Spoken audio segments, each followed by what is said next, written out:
BJP नेताओं की बैठक। बीजेपी मुख्यालय में बीजेपी नेताओं ने बैठक की। दिल्ली के चुनाव पर बीजेपी नेताओं ने चर्चा की है। तो दिल्ली में चुनाव का समय अब बहुत करीब आ रहा है, बहुत कम टाइम बचा है इसके लिए। ऐसा माना जा रहा है कि फरवरी के आसपास ये चुनाव हो सकते हैं। तो दिल्ली में इसी को लेकर दिल्ली में हरियाणा बीजेपी नेताओं की बैठक हुई है। बीजेपी मुख्यालय में बीजेपी नेताओं ने बैठक की है। दिल्ली के चुनाव पर बीजेपी नेताओं ने चर्चा की है, यानी कि चुनाव दिल्ली के होंगे और इसको लेकर चर्चा की गई है। इस वक्त की एक बड़ी खबर आपको दे रहे हैं। बीजेपी मुख्यालय में बीजेपी नेताओं ने बैठक की और इस बैठक में खासतौर से चुनाव को लेकर चर्चा हुई है, जो दिल्ली में चुनाव होने वाले हैं। आपको पता है कि इसमें अब तक आम आदमी पार्टी ने दिल्ली चुनाव के मद्देनजर, हालांकि अभी तारीखों का ऐलान नहीं हुआ है, लेकिन आम आदमी पार्टी ने अब तमाम सीटों के लिए अपने उम्मीदवार भी घोषित कर दिए हैं। बीजेपी ने भी कुछ नामों की घोषणा कर दी है। उस तरह से कांग्रेस ने भी कुछ नामों की घोषणा कर दी है। तो अब बीजेपी इसको लेकर पूरी तरह से तैयारी के मूड में है। दिल्ली में बीजेपी नेताओं की बैठक हुई। बीजेपी मुख्यालय में बीजेपी नेताओं की बैठक हुई है मुख्यालय में, और दिल्ली के चुनाव पर बीजेपी नेताओं ने इस पर चर्चा की है। रवि मिश्रा हमारे साथ जुड़ चुके हैं फोन लाइन पर, हमारे संवाददाता। रवि, ये बैठक क्या खत्म हो गई और कितनी देर तक ये बैठक चली? क्या खास मुद्दे इस बैठक के रहे?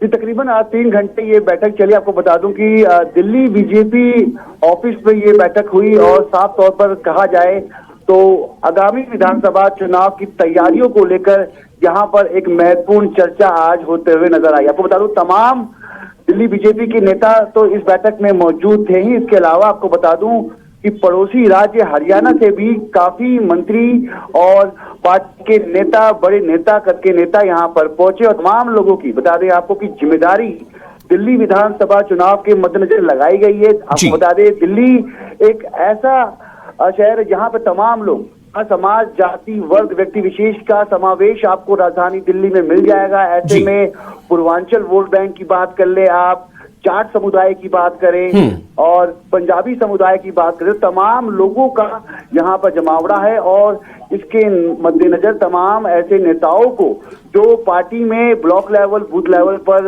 अपनी कद और प्रतिष्ठा से माने जा रहे हैं और लगातार लोग उनको पसंद भी करते हैं, तो इसके मद्देनजर तमाम लोगों की जिम्मेदारी लगाई गई है। महिपाल ढांडा की बात करें आप, कृष्णलाल पवार की बात करें आप, कृष्णपाल गुर्जर की बात करें आप, तो तमाम लोगों की यहाँ पर ड्यूटी लगाई गई है। हालांकि आज बीजेपी ने, लेकिन रवि, हरियाणा के जो बीजेपी लीडर्स हैं उनकी अगर बैठक में वो भी शामिल रहे और उनको भी जिम्मेदारी दी जाएगी, तो इसका क्या ये मतलब निकाला जाए कि चूंकि हरियाणा में बीजेपी ने भी हाल में चुनाव जीता है और दूसरी तरफ हरियाणा और दिल्ली का बॉर्डर आपस में जो है वो मिला हुआ है, बहुत सारे ऐसे लोगों का हरियाणा से दिल्ली, दिल्ली से हरियाणा आना लगा रहता है, तो क्या इसके मद्देनजर जो हरियाणा के बीजेपी के नेता उनको इस बैठक में शामिल किया गया और जिम्मेदारी दी गई? बिल्कुल, देखिए अगर हरियाणा की बात करें तो हरियाणा में डबल इंजन की सरकार है। केंद्र में भारतीय जनता पार्टी है, हरियाणा में भारतीय जनता पार्टी है, तो वो फॉर्मूला कहीं ना कहीं दिल्ली पे भी लागू करने की कोशिश और कवायद में बीजेपी जरूर नजर आ रही है। वहीं बात करें इन नेताओं का एक अलग कद है जनता के बीच में। जाट समुदाय की बात करें तो महिपाल ढांडा काफी सक्रिय है राजनीति में और उन्होंने चुनाव भी जीता और वो मंत्री भी बने। ऐसे में उनका प्रचार प्रसार में उतरना। वहीं बात करें फरीदाबाद से सांसद आते हैं कृष्णपाल गुर्जर, उनको भी जिम्मेदारी दी है। वहीं कृष्णलाल पवार, ये तमाम ऐसे नेता हैं जिनको जिम्मेदारी मिली है, ये चुनाव भी जीते हैं, इनको मंत्री पद भी मिला है। ऐसे में डबल इंजन सरकार का ये फॉर्मूला कहीं ना कहीं दिल्ली में जरूर पेश किया जाएगा, क्योंकि काफी समय से भारतीय जनता पार्टी ने कोशिश की है मगर दिल्ली में सरकार बनाने में वो नाकाम रही है। ऐसे में ये बैठक ये जरूर इशारा करती है कि इस बार रणनीति कुछ और है और मेहनत जम के हो रही है। तमाम बड़े नेताओं की भी ड्यूटी यहाँ पर लगाई गई है। जी चलिए, बहुत शुक्रिया आपका तमाम जानकारी के लिए रवि। तो रवि हमें बता रहे थे कि किस तरह से लगभग 3 घंटे तक ये बैठक हुई है। 3 घंटों तक की इस बैठक में काफी चिंतन मंथन हुआ है और ये तय किया गया है। अभी जाहिर है कि चुनाव की तारीखों का ऐलान भी होना है, तो अभी बहुत सारी ऐसी बैठकें होंगी, लेकिन सबसे महत्वपूर्ण यह था कि इस बैठक में, हालांकि बैठक का मेन जो फोकस था वो दिल्ली चुनाव को लेकर तैयारियां जो था वो था, लेकिन इसमें हरियाणा के भी कई नेता बुलाए गए थे इस बैठक में और उनकी भी कुछ जिम्मेदारी इस पर लगाई गई है, जैसा कि रवि ने बताया। और दिल्ली में हुई बीजेपी की बैठक पर हरियाणा के कैबिनेट मंत्री महिपाल ढांडा ने न्यूज 18 से खास बातचीत की।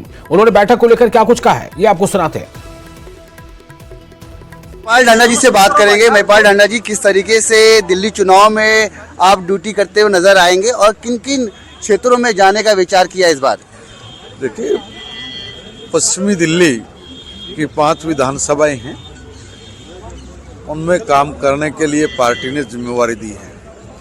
ठग 10-12 साल से दिल्ली को लूटने में लगा हुआ है और जब हम लोग नीचे ग्राउंड पे जा रहे तो समझ में आ रहा है कि किस तरह की चालाकी और शब्दों का जाल फेंक के लोगों की भावनाओं के साथ खेलने का काम करना और सिर्फ उल्लू बनाना, अपनी उपलब्धियां ना गिना के दूसरे के ऊपर निशाना लगा के बात करना अब नहीं चलेगा।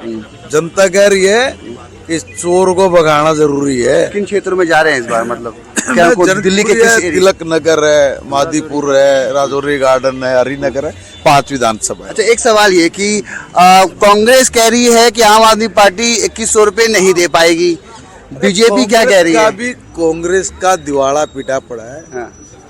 आम आदमी पार्टी को लोग भगाने के लिए तैयार बैठे हैं। इसकी किसी की दाल निकलनी, स्पष्ट बहुमत से बड़े मैंडेट के साथ बीजेपी एक आखिरी सवाल पूछूंगा। हरियाणा में कांग्रेस का ना प्रदेश अध्यक्ष अब तक बदला गया, ना प्रभारी, ना सीएलपी लीडर नहीं आया, बेहोश पड़ी है। कांग्रेस को भ्रम था, उन्होंने जगह जगह अलग अलग वर्गों में आग लगाने का काम किया था, मगर सारे वर्ग भारतीय जनता पार्टी की सरकार से खुश थे। किसान खुश थे, मजदूर खुश थे, व्यापारी खुश थे। उन्होंने सब ने कमल का बटन दबा दबा कर कांग्रेस को बेहोश कर दिया। आज तक 100 दिन है, उनके बारे में क्या बात? ठीक है, धन्यवाद बात करने के लिए। महिपाल ढांडा दिल्ली विधानसभा चुनाव में सक्रिय नजर आएंगे और कई क्षेत्रों में वो चुनाव प्रचार करते हुए भी अपने भाजपा प्रत्याशियों के लिए दिखेंगे। दिल्ली से मैं रवि मिश्रा, न्यूज 18। और